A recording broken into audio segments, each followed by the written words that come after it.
5, encore. 6, on continue. Se battre. Action, réaction. Ne rien lâcher. 1, 2, 3, bloc. Voilà. Laisse couler l'instinct. Ne jamais ménager ses efforts. Rester dans le rythme pour faire de sa vie un espace de bonheur. Pas son dessous. Ah, il frappe, hein. Il frappe très fort, ça punch, hein. Une énergie vitale pour Steve.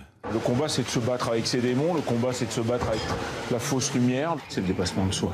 C'est-à-dire que c'est l'énergie du corps qui l'a donné à la tête.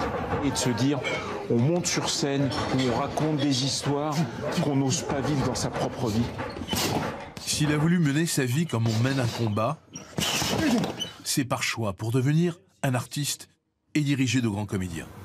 De passer du premier acte au deuxième acte, comment on fait? On change de costume, on change... Non, on change d'état, on change de façon de penser. On est fait en plusieurs bribes, nous, êtres humains. D'accord.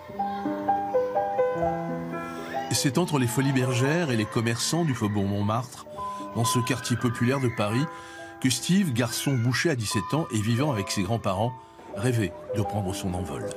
Je suis né là. Numéro 17. J'ai grandi là. Ma chambre, c'était la cage d'escalier. Il a usé ses fonds de culotte sur les fauteuils des cinémas du quartier et la Moleskine des bistrots. Là, c'est où tout a commencé.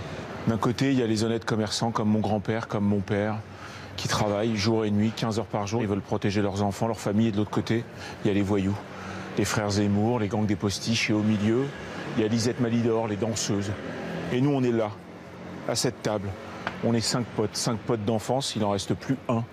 Et là, je regarde cette façade et je me dis, la seule chose qui peut me sauver la vie, c'est de faire un métier pas comme les autres, c'est d'être un artiste. C'est de me servir de mon destin ordinaire pour avoir une vie extraordinaire. Sa vie, il la balade encore dans le faubourg. Il s'appelle Raymond. Un quartier dont il connaît chaque recoin et où chacun le reconnaît. Ça va bien? Ça va et toi? Une vie hors du commun qu'il a consacrée comédien, metteur en scène, mais sans qu'il n'ait jamais oublié ses racines.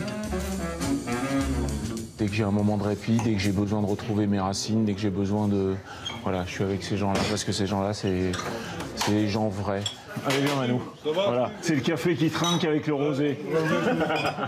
Et toutes ces années de 15 ans, de 20 ans où j'ai galéré, parce que j'étais écorché vif, toutes ces années, je les bénis aujourd'hui. Ça fait 35 ans que je fais ce métier. Ça fait 5-6 ans que ça sourit un peu. Mais toutes ces années, c'est ces années qui m'ont construit. J'ai compris que sans humilité, j'avais rien pour être en vie aujourd'hui.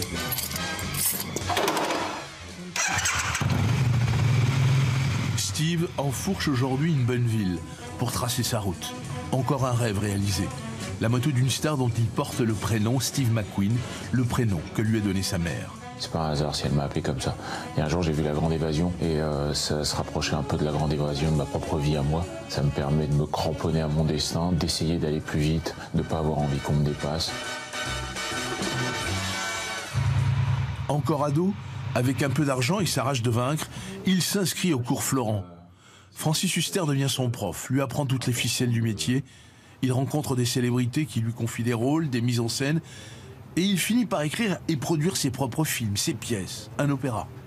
C'est une partie des pièces, des films, des expériences, des aventures que j'ai eues. La descente d'Orphée, je reprends le rôle de Marlon Brando avec Marie-Josée Nat. Le premier soir, je suis tellement tendu, je suis tellement animal. Je travaille à Rungis à cette époque-là, je porte 8 tonnes de viande par soir. Je la prends dans mes bras, je lui casse 2 côtes. C'est la couturière de la pièce, ça. Donc ça veut dire des risques permanents, quoi. Bah, ça veut dire sur le fil. Sur les planches du Théâtre Antoine, c'est lui aujourd'hui qui dirige Francis Huster dans Pourvu qu'il soit heureux. Si tu la regardes et tu lui dis « Ah, parce que toi, la différence d'âge, ça te dérange pas non plus. » La différence d'âge, ça ne dérange pas non plus. Non, l'agresse pas. Une direction d'acteur au millimètre. Ça vient bien, Mieux. Steve a été mon élève et maintenant, je suis pas son élève, je suis son acteur. Ça veut dire qu'avec lui, j'ai la certitude qu'il réagit exactement comme le public. Quelques minutes avant le lever de rideau, Steve, comme un fauve en cage, vient renifler le plateau, jeter un œil discret sur le public et mettre en confiance ses comédiens. Et très vite, il s'éclipse sur la pointe des pieds. Je peux pas être assis dans la salle, moi. Je vois comment les gens réagissent et je fais tourner mon énergie tout autour du théâtre comme quelqu'un qui fait son pâté de maison. Le plus embêté, ça doit être lui, pas nous. Non, je suis pas d'accord avec toi. Lui, il savait qu'il est au monde où on l'apprend, c'est pas pareil. Et lorsque le spectacle est terminé, que la salle s'est vidée, il retrouve ses comédiens, heureux de partager encore une fois leur succès, qui est aussi le sien.